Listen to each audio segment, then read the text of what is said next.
இன்று நம்ம ஸ்டைலில் ரமலான் மாதத்தை முன்னிட்டு காய்ந்த பழங்களை வைத்து அரிசி அல்வா செய்ய போகிறோம். இதற்கு முன்னாடி 3 அரிசி அல்வா வெளியிட்டிருக்கோம். அதோட லிங்கை கீழே உள்ள டிஸ்கிரிப்ஷனில் பார்க்கலாம்.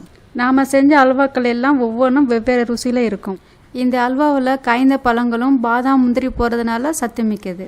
அல்வா செய்கிற பக்குவம் எல்லாம் ஒன்று தான். நம்ம போடுற கலவைகள் தான் மாறுபடுது. இப்போ வாங்க செய்கிறத பார்க்கலாம். ஹாய், வணக்கம். நம்ம ஸ்டைல் சேனலுக்கு உங்கள் அனைவரையும் வரவேற்கிறோம். 2 கப்பு புலர் அரிசி எடுத்து வச்சுருக்கிறேன். இந்த அரிசியை நான் கழுவி ஊற வச்சுருக்கிறேன். இதை வச்சு தான் இப்போ செய்ய போகிறோம். ஓரளவு இதை எப்படி அவிக்கணும்னு நமக்கு தெரியும். 3 மணி நேரம் ஊறின புலர் அரிசியை இன்றைக்கி நான் பாண்டெல்லாம் போடலை, ஆவியில் வச்சு அவிக்கணும். இது சோறு மாதிரி வேகணும். அதனால் அவிச்சிட்டு அதுக்கப்புறம் மற்ற வேலைகளை பார்ப்போமே. இன்னைக்கு கொதிக்குது. இதை வைக்கிறதுக்கு உள்ள ஒரு பிரிமனையா, இது என்ன சொல்லுவாங்க, பிரிமனை, அதை போட்டு வச்சுருக்கேன். அதில் இதை வச்சுட்டு இடையில 2-3 வாட்டி நம்ம திறந்து தண்ணி தெளித்து வேக விடணும். அதனால் வேகட்டும். கொஞ்சம் சோறு மேலே வந்த மாதிரி இருக்கலாம், கீழே அடியில் இருந்துச்சு. இதான் வாட்டி நான் தண்ணி தெளிக்க போகிறேன்.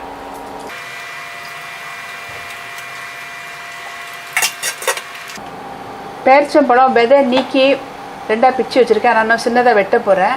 1/4 கிலோ இருக்குது. ஏப்ரிகோட் 200 கிராம், காஞ்ச திராட்சை உலர் திராட்சை 100 கிராம், பாதாம் முந்திரி கலந்தது 100 கிராம் எடுத்து வச்சுருக்கிறேன். உங்கள் தேவைக்கு நீங்கள் கூட குறையா போட்டுக்கலாம், அது உங்கள் விருப்பத்தை பொறுத்தது. நான் எடுத்து வச்சது இவ்வளோ வச்சுருக்கேன். இதை வெட்டிக்க போகிறேன்.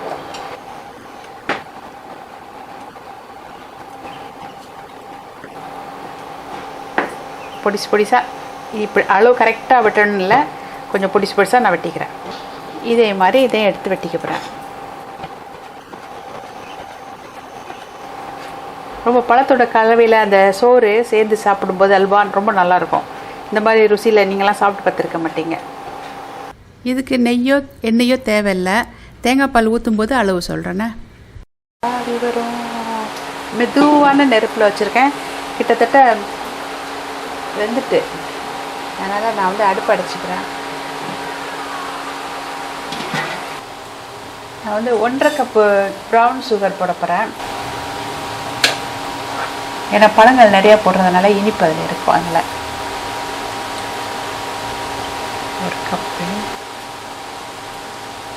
2 கப் ஊற்றிருக்கேன் தேங்காய் பால்.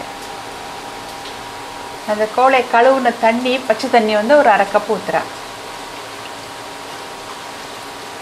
ஏன்னா காஞ்ச பழம் போடுறதுனால கொஞ்சம் தண்ணி தேவைப்படும். அதனால தான் கொஞ்சம் தண்ணி கூட வச்சுக்கிறேன். இல்லாட்டி மற்றதான் தண்ணி வச்சுக்க மாட்டேன். ஓகே, இந்த மாதிரி பால் பேக்கெட்டில் உள்ளது கிடைக்காட்டி நீங்கள் சொந்தமாக நம்ம திருவியோ இல்லாட்டி அரைச்சி அந்த பால் எடுத்து கூட ஊற்றி செஞ்சுக்கலாம். உப்பு போட்டுக்கிறேன்.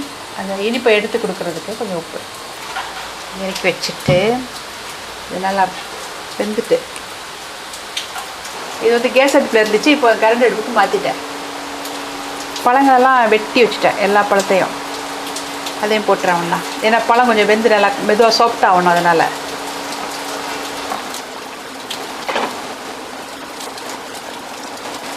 சரி, கொஞ்ச நேரம் கழிச்சு போகுமா அது சாஃப்ட் ஆகட்டுமா. பாதாம் முந்திரியை 2ஆக உடச்சி வச்சுருக்கோம்ல, அது மைக்ரோவேவ் அவனில் கொஞ்சம் மெதுவான சூட்டில் ஒரு 2 நிமிஷம் வச்சு எடுத்துருக்கேன். நல்லா சூடாகவும் இருக்குது.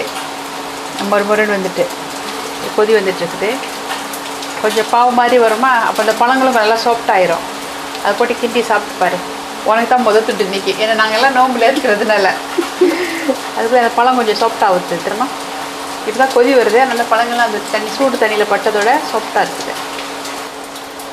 இப்போ கிரேவி மாதிரி தெரியுது. சிகப்பா கிரேவி மாதிரியே தெரியுது. பார்க்க அப்படிதான் தெரியுது. நீ தான் சாப்பிட்டு பார்க்கணும். எங்களால் இன்றைக்கி இதெல்லாம் ருசி பார்க்க முடியாது. ரொம்ப நல்லாயிருக்கும். இப்படி எடுத்து சாப்பிட்டு பாரு. நல்லா, அது ஒரு ஜேம் மாதிரி. அது எப்படி சொல்கிறது, அந்த ருசியை அந்த மாதிரி நல்லாயிருக்கும். இந்த மாதிரி எடுத்து சாப்பிட்றதுக்கு அந்த பழக்கலவெல்லாம் சேர்ந்ததுனால. ஆமாம். இதில் அந்த பேரிச்சம்பழம்லாம் கரைஞ்சிருச்சு.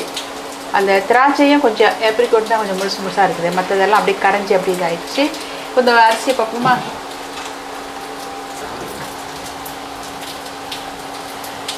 நல்லா வெந்துருச்சு.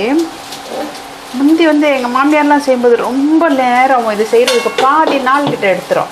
இவங்களாம் ரொம்ப சீக்கிரமாக வேலை முடிஞ்சிருது. ஒன்று அந்த தேங்காவை நம்ம திருவி செய்கிறது வந்து பால் எடுத்தால் ரொம்ப நேரம் அந்த பால் சுண்டி வர்றதுக்கு ரொம்ப லேட் ஆகும்.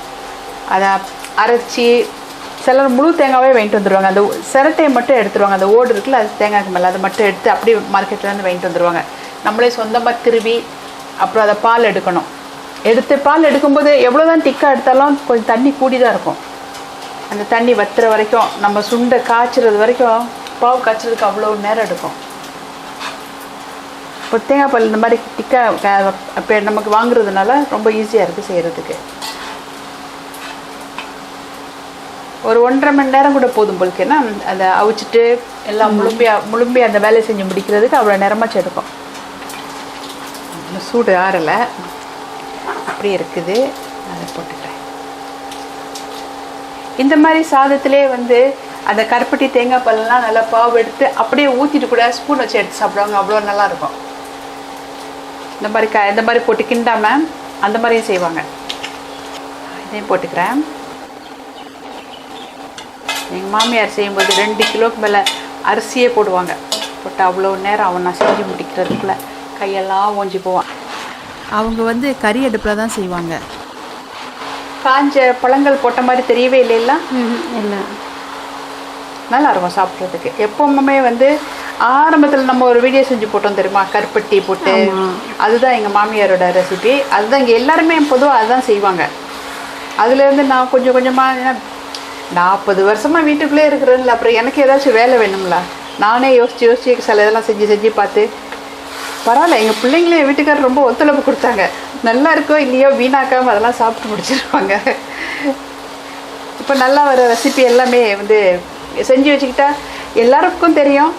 வருங்காலத்தில் என்னோட பேரம்பேத்திகளுக்கு அது ரொம்ப உதவியாக இருக்கும்ல. கீரை டிக்காயிட்டில் அதான் கொஞ்சம் தண்ணி ஊற்றணும். இல்லை தண்ணி ஊற்ற மாட்டோம், கொஞ்சம் தண்ணி ஊற்றணும். இந்த காஞ்ச பழம்னால கொஞ்சம் தண்ணி ஊற்றி வச்சிருங்க.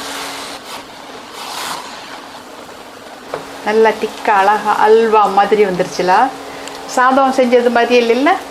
இல்லை, பார்க்காதவங்க இது சாதம்னு சொல்ல மாட்டாங்கல்ல.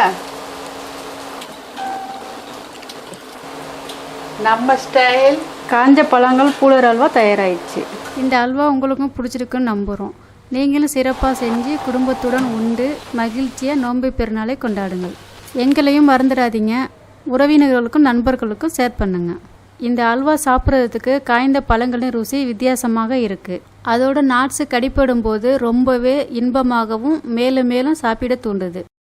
இந்த வீடியோ உங்களுக்கு பிடித்திருந்தால் லைக் பண்ணுங்கள், ஷேர் பண்ணுங்கள், கமெண்ட் பண்ணுங்கள், சப்ஸ்கிரைப் பண்ணுங்கள்.